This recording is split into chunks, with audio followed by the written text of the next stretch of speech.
I'm Miss Petz. I am a dean of students at a charter school in Detroit. I help primarily with 4th and 5th grade, but throughout the years I've taught kindergarten, 2nd grade, 3rd grade, and now I'm with 4th and 5th grade. So today I am going to do a little lesson on character development. There are some things that you're going to see that I do that might be a little different than what your teacher does, but this is just something that we do at my school. So the first thing is I call my students scholars. I don't just say students or you guys or things like that. So if I say scholars, this is what I'm teaching you, I'm just talking about students. The other thing I do is I always do an I can statement. So that just tells you what we are learning each day. And then at the end of the lesson, we're going to kind of go back over it. So without further ado, let's go ahead and get started. If you want to repeat the I can statement with me, I like to do that with my students as well.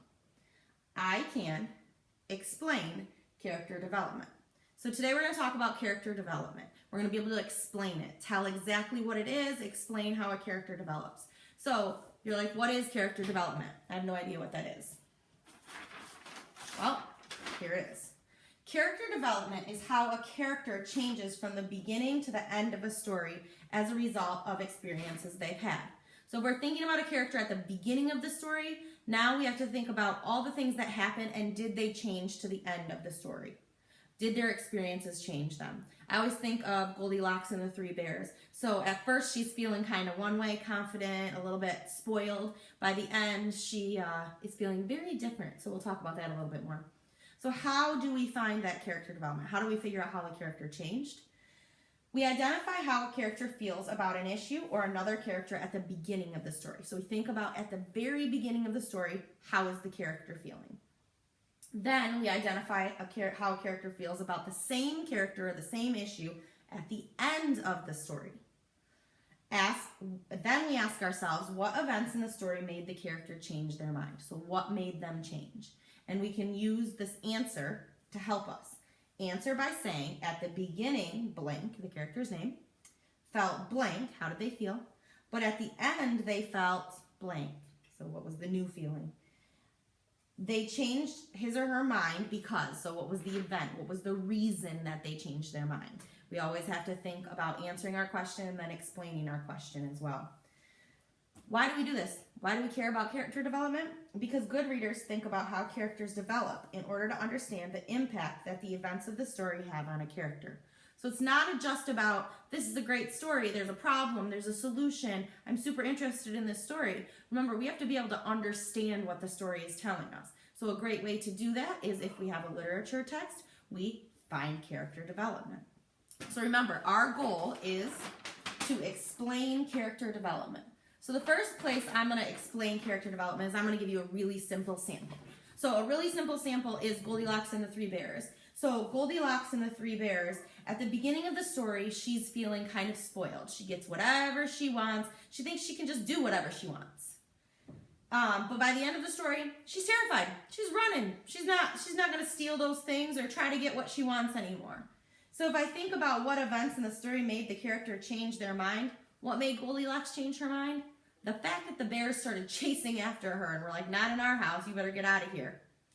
So I can answer that by saying, at the beginning, Goldilocks felt spoiled or assured of herself. She could do whatever she wanted, like she could do no wrong. But at the end, she felt terrified. She changed her mind because the bears started chasing her and were like, nah, that's not going to happen at our house. So that is character development, and that's a good sample. So now I'm going to read a text to you, and I'm going to talk a little bit throughout about what I'm seeing. So we call this a read aloud. I'm going to read aloud, and then I'm going to talk through the steps. After I finish, I challenge you to do the same at home. This is called Dark and Stormy Night. Now remember, I'm going to explain character development throughout.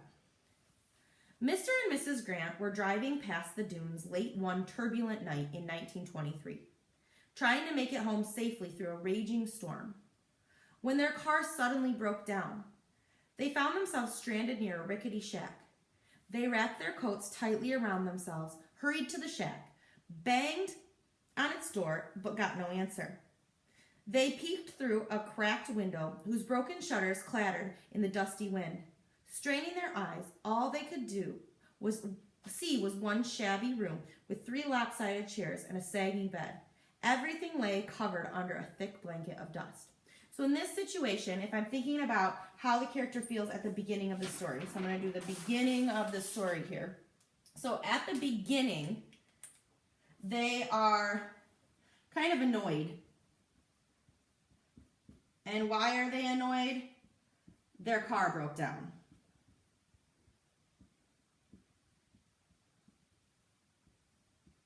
So they're feeling kind of annoyed about this whole situation, is that because their car broke down.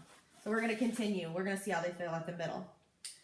Realizing the dangers of struggling by foot through the fierce winds and rain, the couple decided to take shelter for the night in their sorry shack. They figured they would deal with the car the next day. Carrying in blankets from the car, they left footprints in the dust as they settled in. Soon they were fast asleep. At midnight, the Grants both sat bolt upright in bed.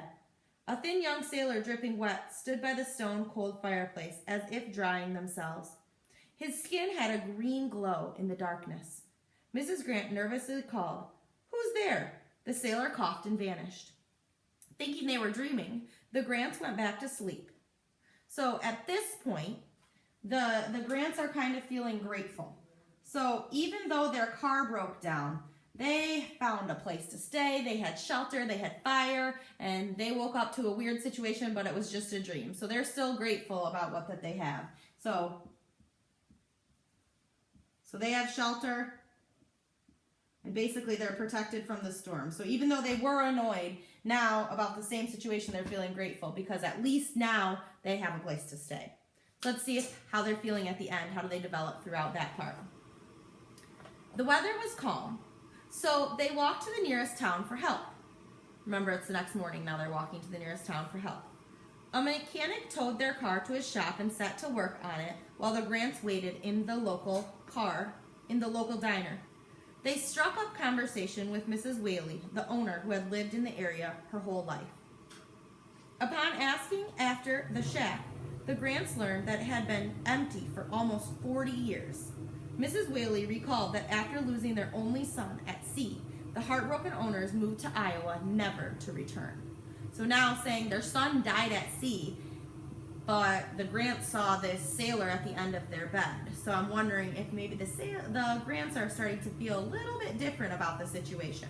So by the end of the story, the Grants were kind of confused or maybe a little bit worried because of the figure. So they saw a ghost.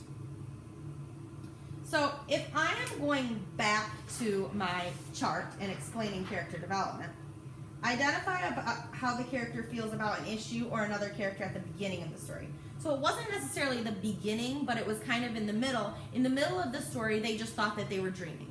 They were like, okay, well, I guess we didn't really see this guy. We didn't really see a person. We must have been dreaming. We were so tired from our trip. How did the character feel about the same issue at the end?